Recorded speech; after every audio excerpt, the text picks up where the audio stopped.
जय श्री महाकाल। शिव महापुराण के अनुसार भगवती पार्वती की दो सखियां थी, एक जया और दूसरी विजया। उन्होंने माता पार्वती से कहा है, सखी, ये सभी रुद्रगण हैं जो प्रभु की आज्ञा में सदैव तत्पर रहते हैं। असंख्य गणों में भी हमारा कोई नहीं है। ये सभी रुद्रगण शिव की अनन्य भक्ति के कारण ही यहाँ उपस्थित हैं। वे सभी हमारे साथ हैं, परंतु आप हम सभी के लिए भी एक गण की रचना कर दीजिए। माता पार्वती सखियों की बात सुनकर मन ही मन विचार करने लगी। एक दिन की बात है, माँ पार्वती स्नानागार में थी।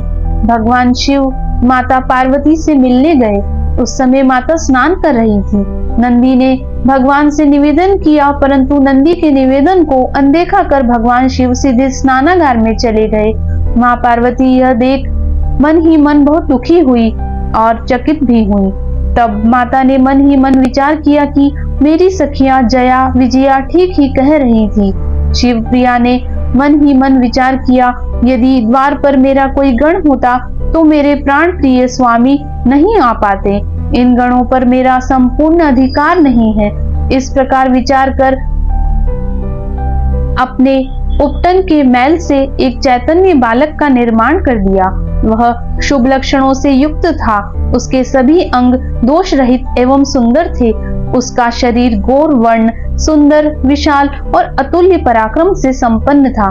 माँ भगवती ने अपनी मंत्र शक्ति से उसमें प्राण डाल दिए और आशीर्वाद दिया। कहा, आज से तुम मेरे पुत्र हो। उस चैतन्य रूप बालक ने माँ भगवती को प्रणाम किया और कहा, माता, आपका प्रत्येक आदेश स्वीकार्य है। आप आज्ञा दे, मैं सदैव आपकी आज्ञा का पालन करूंगा। देवी पार्वती ने कहा, तुम मेरे प्रिय पुत्र हो। एक दिन माता ने पुत्र से कहा, मेरे अंतःपुर में किसी को मत आने देना, इसका ख्याल रखना। इसके बाद माँ भगवती अपने सखियों के साथ स्नान करने चली गई। कुछ समय पश्चात भगवान शिव आए और माँ पार्वती से मिलने की इच्छा से अंदर जाने लगी, परंतु दंडधारी गजानंद ने कहा, माता स्नान कर रही हैं, उनकी आज्ञा के बिना कोई भी अंदर नहीं जा सकता। मैं यहाँ माता का द्वार रक्षक हूँ। भगवान शिव माता के प्रिय पुत्र से सर्वथा अनजान थे। वे उस हठी बालक पर क्रोधित हो गए और अपने गणों को आज्ञा दी। युद्ध शुरू हो गया, परंतु माता पार्वती के सर्वगुण बलशाली पुत्र से कौन जीत सकता था। सभी गणों का तेज क्षीण हो गया। भगवान शिव का क्रोध बढ़ता ही जा रहा था। इससे क्रोधित होकर भगवान ने अपना त्रिशूल फेंका, जिससे माँ के प्रिय पुत्र का सिर दूर कट कर गिर गया।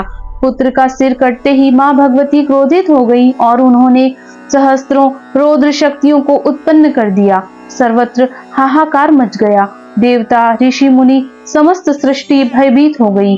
देवता, ऋषि मुनियों, देवगणों, सप्त ऋषियों ने माँ की स्तुति की, जिससे करुणामयी माँ भगवती के क्रोध शांत करने के लिए भगवान शिव ने समस्त देवगणों से कहा कि उत्तर दिशा की ओर जाओ और देखो, वहां पर जो भी माता अपने बालक की तरफ पीठ करके सो रही हो, उस बालक का मस्तक मेरे पास लेकर आओ।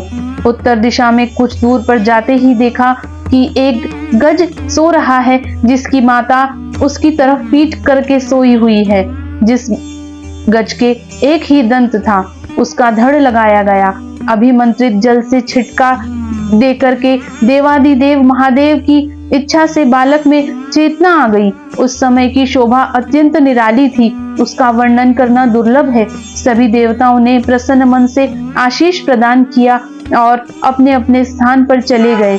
भगवान शिव ने प्रथम पूज्य होने का वरदान दिया और इस संसार में गणेश के नाम से विख्यात हुए।